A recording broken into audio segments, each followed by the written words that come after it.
Penso che sia una priorità non solo della Regione Veneto, ma deve essere una priorità anche di tutte le altre regioni, ma soprattutto dal governo italiano, e dal Ministero dell'Ambiente, dal Ministero dell'Agricoltura, perché oggi come oggi anche col tema del cambiamento climatico è sempre più fondamentale investire in infrastrutture di difesa idrogeologica del territorio che servono in primis per mettere in sicurezza la popolazione e la cittadinanza, e poi ricordiamoci insomma che l'acqua diventa fondamentale per gli usi civici ma anche per gli usi energetici e soprattutto per l'agricoltura.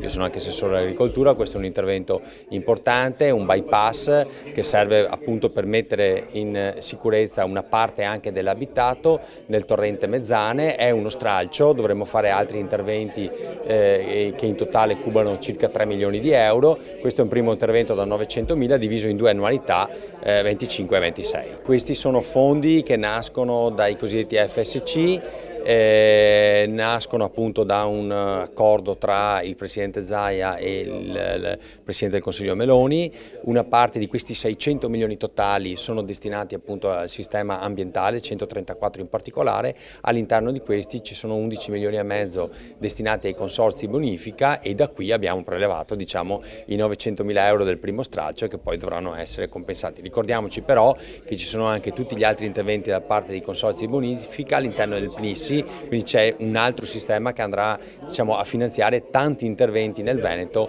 dedicati ai consorzi di bonifica. È una grande risorsa. Durante la conferenza stampa abbiamo riassunto un po' gli ultimi 11 anni di criticità, ma potevamo andare indietro nella storia.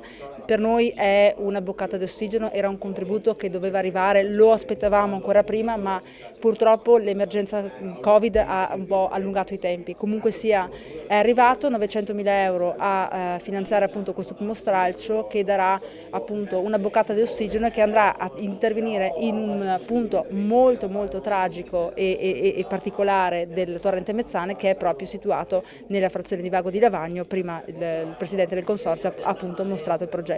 Adesso aspettiamo la gara d'appalto e aspettiamo con ansia però contenti chiaramente la realizzazione proprio dei lavori per la sistemazione del torrente. È un bypass di 4 metri per 3,20 che va a sostituire una curva di 90 gradi che passa sotto due tunnel troppo piccoli, dove si creano molte volte delle ostruzioni e quindi l'acqua non passa.